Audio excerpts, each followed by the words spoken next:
Jake from JacobTubeHD. Welcome back to the movie I want to talk about. The show that can only end a Halloween special by being forced to review a giant franchise of films. So I figured out the cause of all my problems in life right now. Probably should have figured it out a lot sooner, but here we are. I'm locked in a basement by ghosts because I didn't review Friday the 13th last year. Didn't think I'd get punished for choosing not to review a series of movies by people that aren't even alive, but here we are. Trapped in a creepy basement being forced to review 11 movies. I could die down here. I don't want to die in a basement. I want to die in a regular room. No one would find my body in a basement, but they would if I died in any other part of the house. Actually, the attic would be a worse place to die, but that's besides the point. The point is that I need to review 11 movies in order to get out of this basement. I can do it. I got the shirt on. I reviewed 21 other movies down in this basement. I can do 11 more. Let's finally tackle this franchise I apparently forgot to review last year. This is Friday the 13th. This film is about two camp counselors at Camp Crystal Lake being murdered. 21 years later, the camp is reopened, and more mayhem occurs because of this, as counselors are being killed one by one. Obviously, this film is a classic, but it's a classic that would surprise a lot of first-time viewers. The group of characters we follow throughout the film are just fun. We get to spend a good amount of time with them before the killings begin and see their fun personalities flourish before they start getting killed off. You don't emotionally resonate with one character in particular, but they all have a unique charm to them that allows you to care for them no matter how much screen time they get. If you're expecting Jason to be the killer here, then you'll be disappointed. This film is 40 years old, so I'm okay with spoiling the fact that the killer is Jason's mom. That's not a bad thing, but people will probably go into a first-time viewing thinking this will introduce the iconic slasher. There is some mystery behind who the killer is, as we get some incredible POV shots for some of these kills. The kills can be really gruesome and creative. Not the most gruesome deaths I've ever seen, but some of these will definitely be memorable and can be pretty disgusting. The setting of a camp is fantastic because you have this wide canvas for the characters and killer to run around in. Characters on one end of the camp could be having fun, while characters on the other side could be getting murdered or running away from the killer. This massive location makes this movie stand out from other horror films at the time, and allows for characters to be blind to what's going on until they get closer to the end of the movie. It's not the way you'd think this franchise would begin, but either way, it's still an incredible way to kickstart this franchise. Friday the 13th gets a 4 out of 5 beheaded snakes. See, this is why I don't go to camp. It has bugs, it has wilderness, and it has crazy moms killing people. I can't survive in that environment. My skin is very white. I need bottles of sunscreen to survive at camp. My whole body would be red, but not because it's covered in blood, but it would be because my skin burns so easily because of how white it is. That's scarier than anything that has happened to me in this basement. Now I know my easy to burn skin doesn't have anything to do with these movies, so I'm going to move on to the next one, which finally has Jason Voorhees instead of his mother. This is Friday the 13th, Part 2. This film is about a camp near Crystal Lake being opened a year after the events of the last film. Despite warnings, more murders begin making people question if Jason really drowned at the camp. Also, we have Adrienne King returning from the first film as Alice for a bit. If the first film and its formula worked, why not do it again in pretty much the exact same way, but Jason's in it this time. Jason is here in this movie as we finally see the iconic killer in action. He's not sporting his iconic look and is dressed like a lumberjack, but at least he's here this time. The group of teens we follow here are fine. They aren't as fun as the group from the last film, but each of them still have a unique charm about them. The kills are just as gruesome as the first time around and don't linger on for too long just like the original. Nothing really happens in the movie until towards the end when the kills start ramping up. All the counselors do is hang out and have sex. Besides that, there's not much happening in this movie until the murders start occurring, which doesn't start happening until we're 40 minutes away from the film ending. It doesn't do too much differently than the original, but it still has its own charm to make it a decent sequel. Friday the 13th Part 2 gets a 3 to 5 towed trucks. I could survive a horror movie. I can't fight or run well, but I don't have sex, so I think that protects me. Virginity is like the ultimate cheat code in a horror scenario. Just don't get laid and Jason won't kill you. It's that easy. I'm great at not having sex. I'm trying to hold the record for the longest lasting virgin. Steve Carell was the 40-year-old virgin according to that movie, so I think I could beat that record in no time. You just have to beat temptation and then you're in the clear. It's so easy to live in a situation with Jason. He just doesn't approve of sex, and I can live with that. Now let's look at our next film that finally allows Jason to show off his favorite sport, which is hockey. I just assume he's a massive hockey fan if he wears a hockey mask while killing people. This is Friday the 13th Part 3.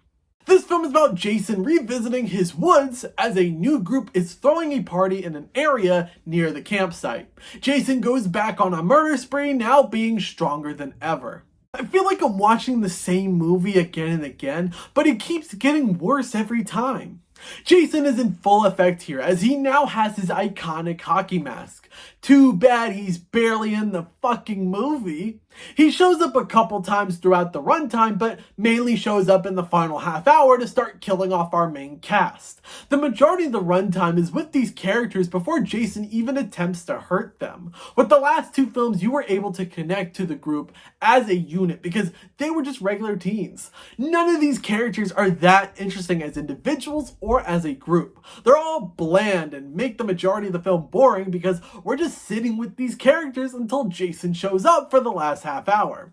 There's maybe a couple interesting tidbits about the characters that could interest you, but they're just bland to watch and are only interesting when they start getting killed off. The kills are the most creative and insane they've ever been, and it'll probably get crazier from here.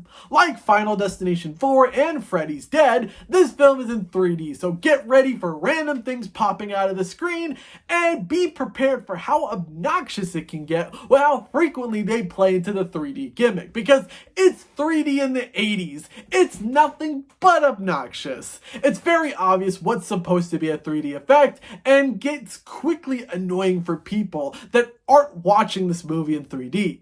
None of the effects come off as scary, and a lot of them end up being funny with how ridiculous and stupid they are, whether it's involved with a kill or something random pops out of the screen.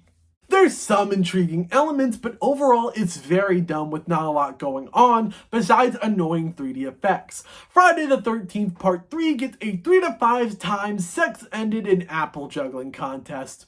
One of my favorite things to do is to tell people something is going to end when it isn't. It's so much fun to mess with people's emotions. They think something they love is going to end when it's not. It's how you get people excited for something. Say it's the final chapter and they'll come running to see it. I could say Yellow Snow, the final chapter, and people will come see the yellow snow. There will be more yellow snow, of course, but saying it's the final chapter adds more excitement to the yellow snow. More excitement than you would normally have for yellow snow. I could say barbed wire, the final chapter, and people will try to climb it, causing many injuries. There will be more barbed wire, but saying it's the last one makes it more exciting that you won't even worry about your leg bleeding because of the barbed wire. Now join me as we look at a final chapter that isn't the final chapter. This is Friday the 13th, the final chapter. This film about Jason Voorhees coming back to life and returning to Camp Crystal Lake. Tommy lives with his mom, his older sister, and new teenage neighbors that he now has to protect against Jason. This was actually supposed to stay true to its title and be the final chapter until it became a success and spawned more sequels. Just when I started getting disappointed, this franchise pulled me right back in with this so-called final chapter and made me happy again. This is the best iteration of Jason so far. This is the film where he truly becomes the icon we all know and love, where he's able to be a ruthless menace and kill all these teenagers. This is Jason Voorhees in his prime. We have a really fun batch of characters here. They're all a blast to watch, and you're able to connect with and root for their survival. Tommy is the most developed character this series has ever had. It's not much, but it's a lot compared to every other character in this franchise being bland, despite spending so much time with them. All the kills are evenly spaced out and don't feel crammed into the final 30 minutes of the film.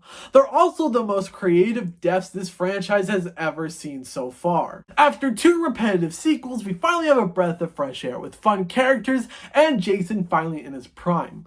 The final chapter gets a 4 to 5 skinny dippers. See, I told you that was fun. Now let's strip it from all of its finality because there's 7 more of these. I already said that I like starting over right as I get deep into something, and I get to do that again for this franchise. You get going on something, you have great momentum on it, and it's looking really good, and it could be something special.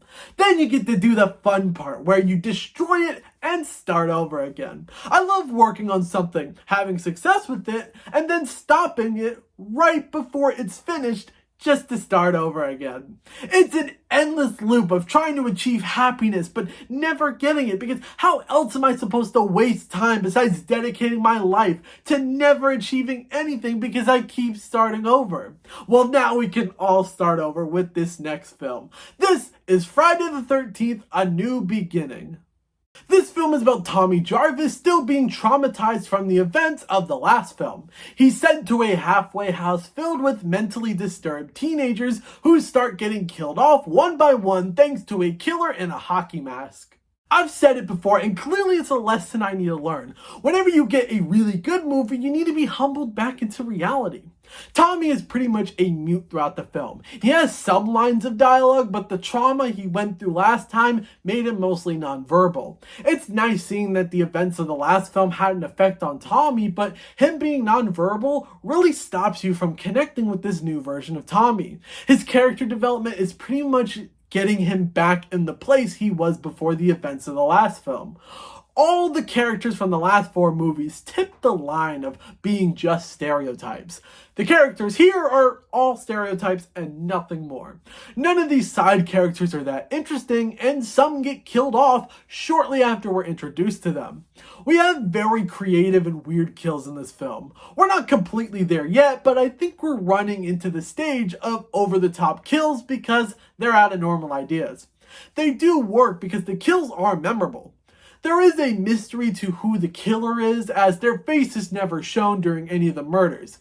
The problem with the mystery is that we all know it's fucking Jason that's killing everyone. He is one of the invincible slashers. There is no way you can make anyone believe that Jason isn't the one murdering the whole cast. Since there's mystery surrounding who's the killer, we barely see Jason in full action until we have 20 minutes left of the film.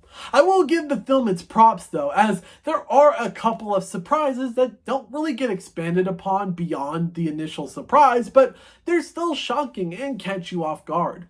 This film took the elements I loved about the last one and tainted them this time around. A New Beginning gets a 3 to 5 random acts of violence.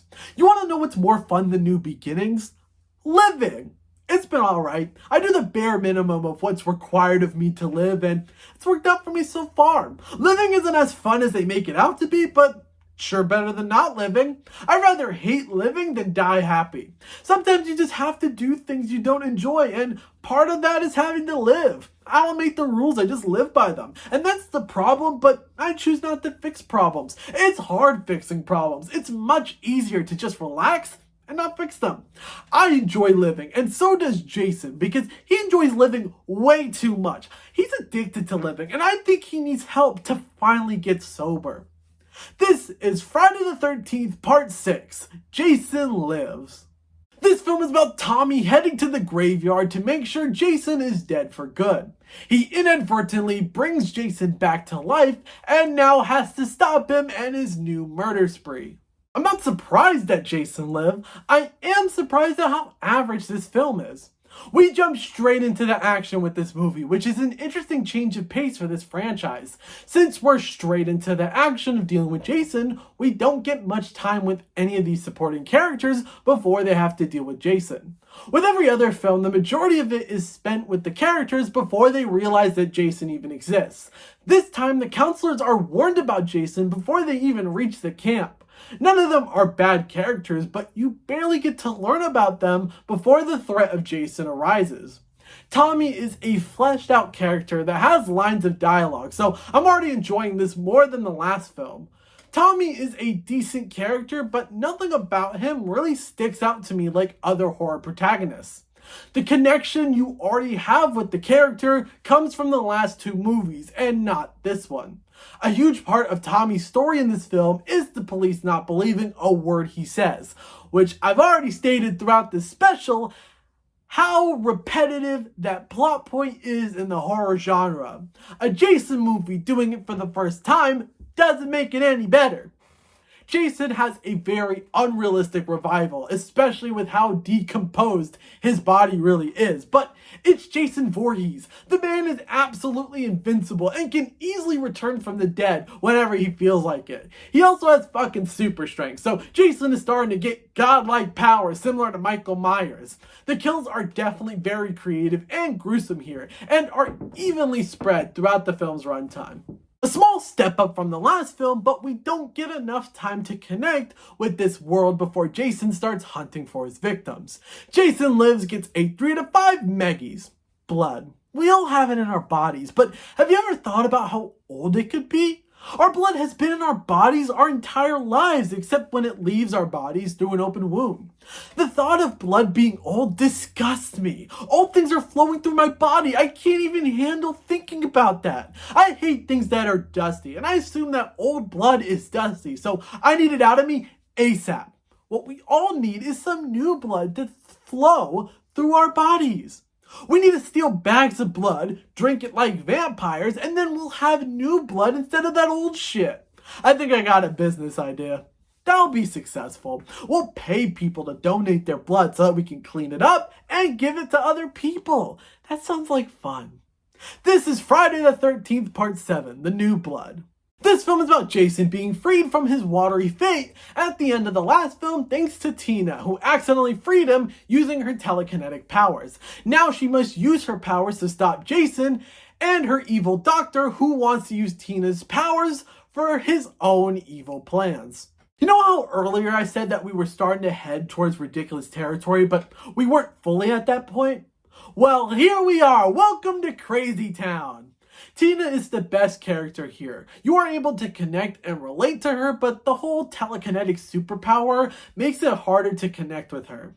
Tommy is an average guy who's been traumatized by Jason, while Tina has superpowers and is traumatized by her superpowers hurting people she cares about. It doesn't even get explained how she got these powers or how they brought Jason back to life. The other characters here are fine. There's nothing horrible about them, but none of them stick out for me to connect with them. Tina's mom and evil doctor sort of stick out only because of their connection to Tina, but besides that, they don't do much here to add to this film's story. The evil doctor doesn't believe that what Tina is saying is true. You want to guess how I feel about that in the story of horror films? Because I already mentioned it during the last movie. They're just people for Jason to kill before he gets to our lead. Jason is the same Jason as he always is. He's got godlike strength and kills people very brutally. Not much has changed about him. It's a confusing ride with average characters and superpowers. The New Blood gets a 2 out of 5 party because he was used to track down friends.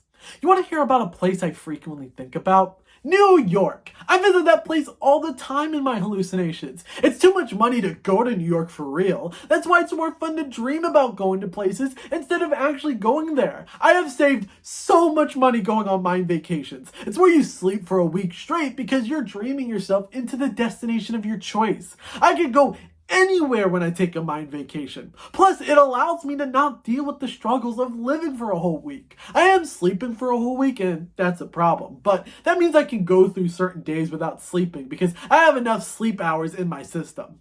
Sometimes people around me, get concerned when I don't wake up, and my mind vacation ends in a hospital. They say I have a problem, but they don't know how much money I'm saving, clearly. Apparently, Jason likes to waste money because he actually went to New York. This is Friday the 13th, Part 8, Jason Takes Manhattan. This film is about Jason being accidentally awakened by a boat filled with high school seniors who just graduated. He follows their boat to New York City, and it's up to the new graduates to stop Jason before he starts killing everyone in the Big Apple. For a film called Jason Takes Manhattan, we aren't really taking Manhattan that much. The majority of the characters get killed off before some of them make it to New York, as Jason starts his killing spree on the ship with the graduates. It's Jason Takes Manhattan, and no one even makes it to Manhattan until we're an hour into the movie. There's so much potential of having a slasher take place in a massive city like New York, but nothing is done with this potential, especially when we barely explore the city in this film and only spend 40 minutes in that city. We do see some of this potential be used only at the very end of the movie. These characters are fine. Either a character in this film is annoying or just bland. There's no in between. This rule even applies towards the leads of the film, which can range from annoying to just average. The threat of Jason is immediately with them on the boat, so we don't get to spend too much time with the characters just living their life, because Jason is already with them, killing off all the characters. I've been a broken record when I've talked about Jason, but nothing changes with this character, so I have to say the same thing, which is that Jason does what he does best here, which is murder people with godlike strength. We have a film about New York that barely takes place in New York, as we once again have a batch of uninteresting characters that are only here to be victims to Jason. Jason Takes Manhattan gets a 2 out of 5 dogs shot at. This next film is about hell, and I think I could somewhat relate to this. I think I could say I'm in hell. Basements are underground, and so is hell. Also, judging by the fact that terrible things happen to me around this time of year, judging by last year, now this year, I'm pretty sure this is my personal hell. Being forced against my will to review a giant horror franchise for some mysterious reason that I don't figure out until I finish the reviews. I think I need to do what animals do and go into hibernation if I want to avoid this again. Just sleep all of October so weird shit like this doesn't happen a third time. You'd think a basement would be a nice shelter from everything, but apparently it isn't when it's haunted by weird ghosts. Let's just get to the point so I can end this hell. This is Jason Goes to Hell, the final Friday.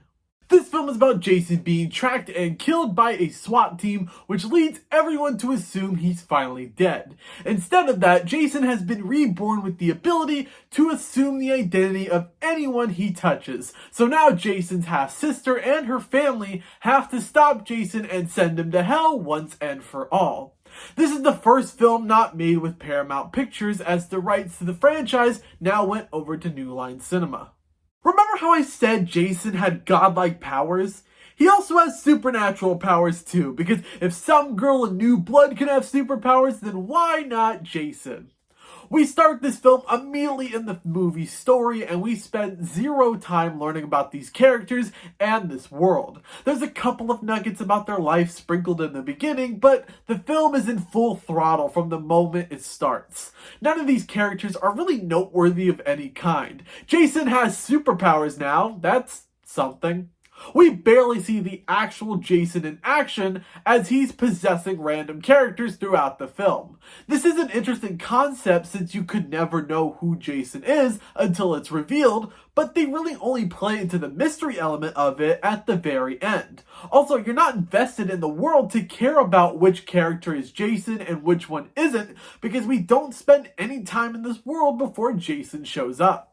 We have another film where not much happens and you're supposed to root for characters you spend zero time with before Jason starts his terror. Jason Goes to Hell gets a 2 out of 5 Jason tongues. We just finished our second false finale to the franchise, so that's fun. We're at our 10th film, which means the franchise starts to get desperate for ideas if it wasn't already, which, judging by just the names of the films I've already reviewed, this franchise already got desperate. So what do you do when you're really desperate for ideas after making 9 other films?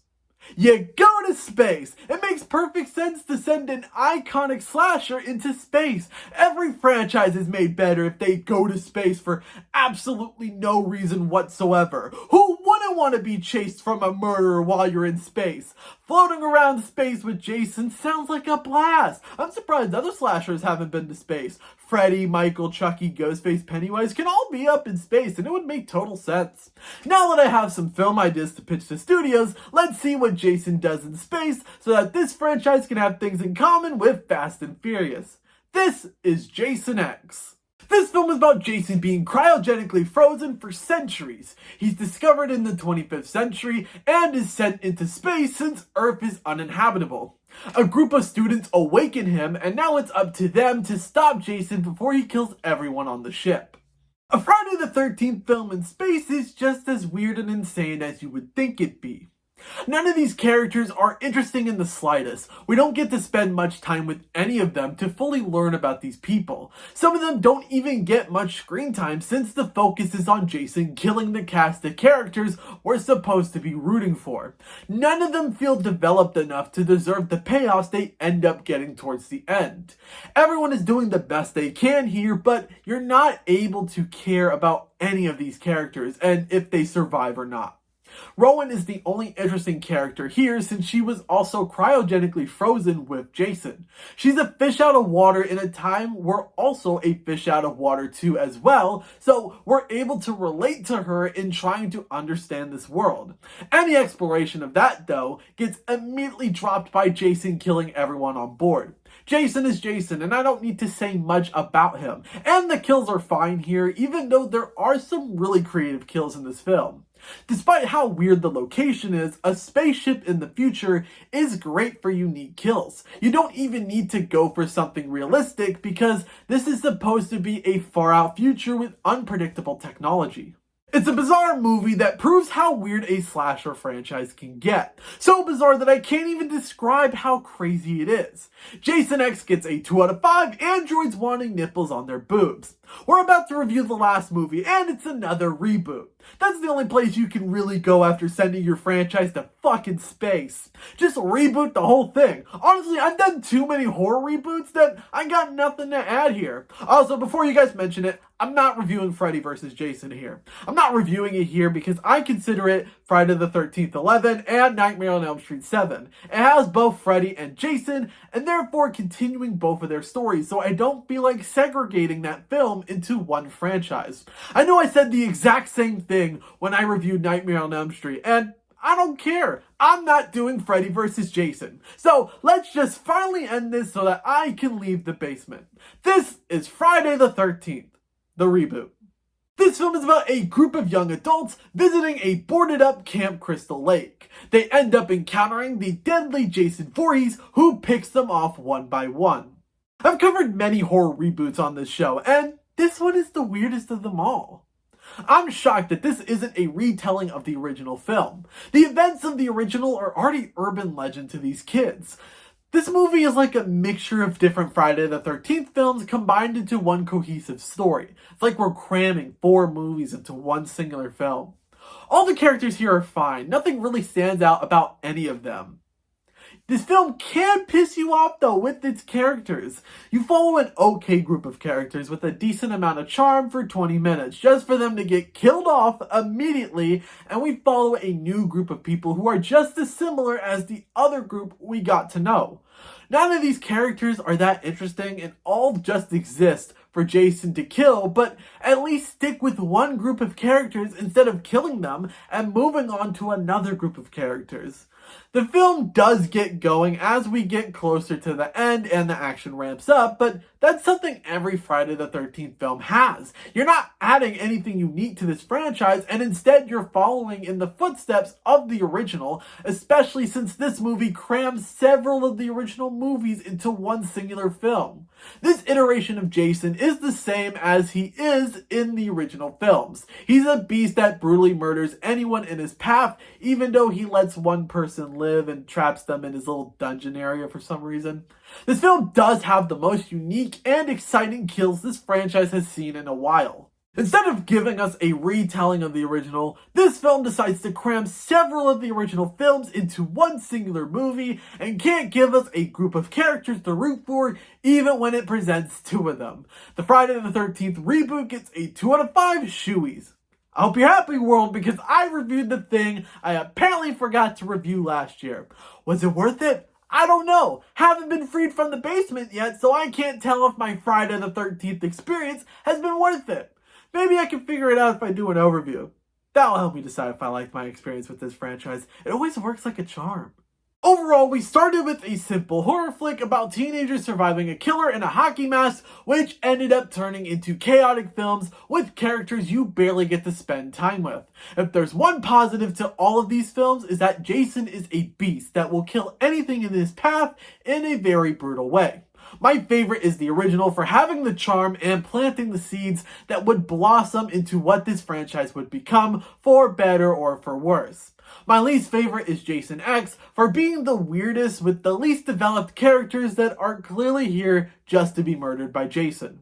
So I finished Friday the 13th and I'm allowed to leave the basement, I think. I always believe things I'm told, especially when it's by ghosts. So if what they told me is true, then I can leave the basement. So now my question is, who made me do this? Obviously the ghost locked me in the basement, but this dates back before I even stepped foot in this basement. My computer broke and said, I know what you forgot to review last October. I don't know how a computer breaks and proceeds to blackmail you on its own, so someone must have caused that to my computer. I like to blame people for every situation I end up in, so someone is to blame for everything that has happened to me in this basement. The 6 people I indirectly got killed, the doll that tried to kill me, the ghost that locked me down here, the threatening message that has been making my computer unusable for a month, this t-shirt being down here, and making me review Friday the 13th. Someone's to blame for this, and I need to get to the bottom of this right now. Who would go out of their way to torture me around Halloween time and force me to review a massive franchise for their own evil intention? This person has to be very devious in order to hack and break my computer. This person has to have unrealistic resources to put me through hell. This person needs to have nothing better to do if they have that much time on their hands to force me to review a series of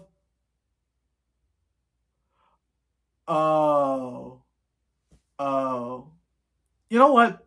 It's my fault for not seeing this coming. I apologize for all of this. I should have seen this coming. I'm surprised I didn't see this coming. Hayden? What's up, Jacob? Why? Just why? I don't understand the question.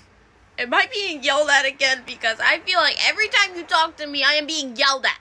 Maybe because you do shit that makes me yell at you. But I don't know what I did this time. So you don't know anything about this whole situation forcing me to review Friday the 13th and how similar it sounds to a situation last year forcing me to review Halloween. Oh, also, you should review Friday the 13th this year. I've been trying to tell you all month about it. So it is you! Again, I have no idea what you're talking about. Last year, Friday the 13th fell on October, and you missed out on the perfect opportunity to review that franchise. I wanted to remind you about that so you could potentially do it this year, but you're a hard guy to get a hold of. What can I say? My calendar's pretty booked. I tried emailing you about it, and I even sent a file of a logo that you could use for the special. I decided a good name would be I Know What You Forgot to Review Last October because you forgot to review it last year, but you never got back to me. My computer broke with that message stuck on my screen. I guess that file must have been corrupted. I was told that when I email files to people, it could break their computer for a month in an unexplainable and never-before-seen glitch. You didn't consider that at all before sending it to me? Sometimes I don't really think. But it happened. Anyways, when you didn't answer me, I tried going to your house, and then I saw and realized I don't know your real address. How do you know where my new house is? I made sure it was a place you wouldn't know the address to. You hosted a talk show during the purge. Your house was televised during a day where all crime was legal. Everyone was outside of your house trying to kill you, but no one could get inside for some reason. That's because I'm too cool to kill. You can't murder a cool person. It's illegal to kill cool people. Crime is legal during the purge? Damn it! I waited until the purge was over to head to your house. I figured you would still be mad at me for last Halloween, just our relationship in general, so I sent you a doll as a peace offering. That doll tried to kill me. Wait, it did? Yeah, I had to defeat it in a fight. It was a messy one, too. Oh, shit. The guy who sold it to me said that could happen, but I didn't really believe him. You should start believing crazy people. That usually means they're truth tellers. Hey, I tried to come back, but I might have accidentally locked your basement in the process. How do you accidentally lock a basement? You have to manually lock the door to the basement. You know, no one talks about how easy it is to accidentally lock doors you don't wanna. So you didn't haunt my basement with ghosts who locked the door, trapping me down here? What ghosts? The ghosts in my basement. You summoned them by reciting the song Ooh, since ghosts make that sound.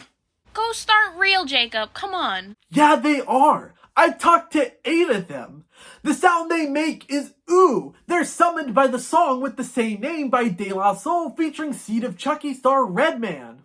I have no idea what you're talking about. There's a song named Ooh? You just don't know facts and good music.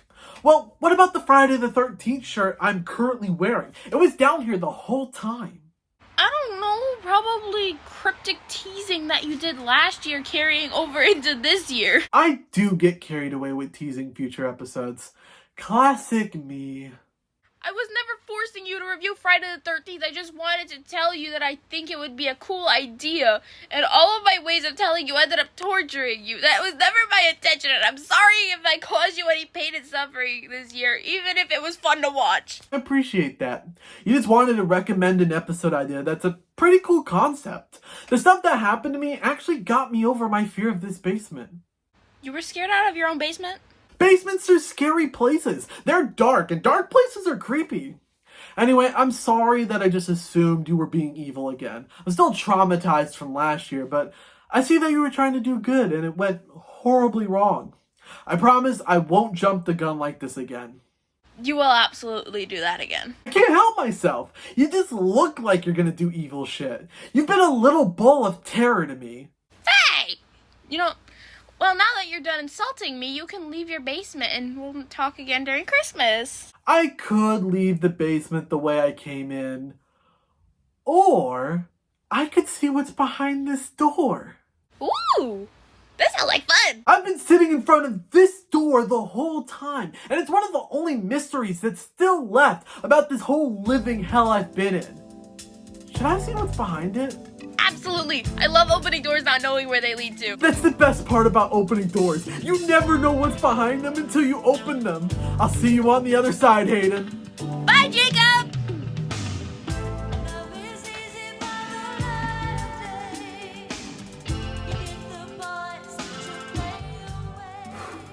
Here we go.